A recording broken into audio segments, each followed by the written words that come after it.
Since it became clear that Angela Merkel would be re-elected as German Chancellor, there has been a refocused approach to tax harmonization within the European Union, driven mostly by Emmanuel Macron's France, along with Germany. This has been covered by numerous media outlets, and there is little I can add to the conversation. The argument is that France and Germany, who are now both stable and revitalized after momentous national elections, will look to readjust the balance of Europe. It was a major talking point a few years ago, and then seemed to die down with numerous crises occurring, like the EU sovereign debt crisis, followed by Brexit. In fact, it looked like Brexit would deter these efforts for a number of years at the very least. However, the certainty of the EU position in the face of a disorganized and often contradictory UK position has probably alleviated some of the fear in Brussels that the EU will suffer more than the UK from Brexit.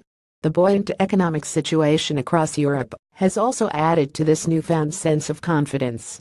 This is a welcome change from the near fatalism that pervaded much of the mainstream media concerning the European project over the last number of years.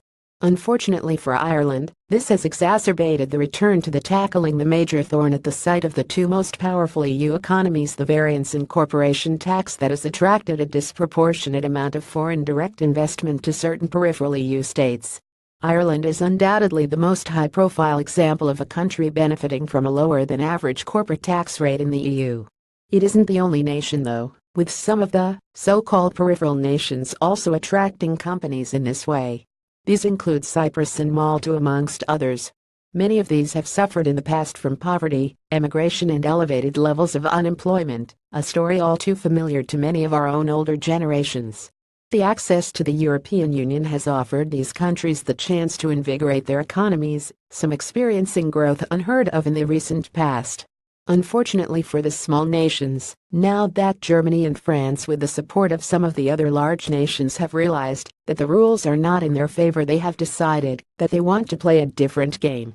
The latest utterings coming from Paris and Berlin are that the Eurozone needs a finance minister, along with a uniform corporate tax rate.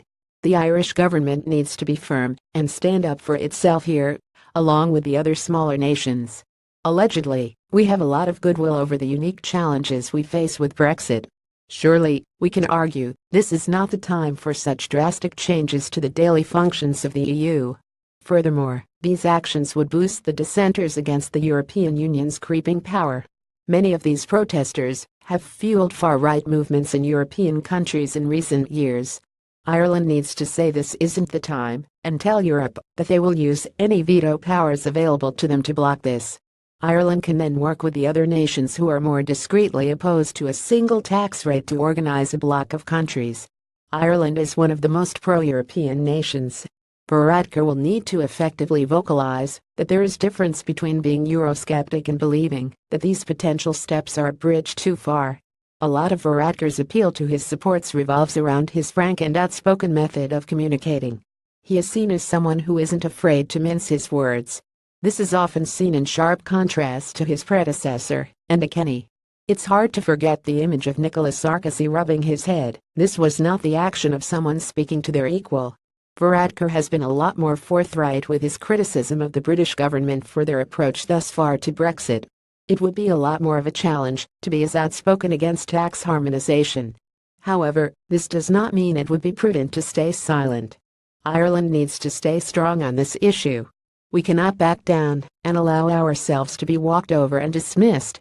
Let's hope we have a leader who will fight for Ireland, and maybe we can be an inspiration for other nations struggling to find their voice in Brussels.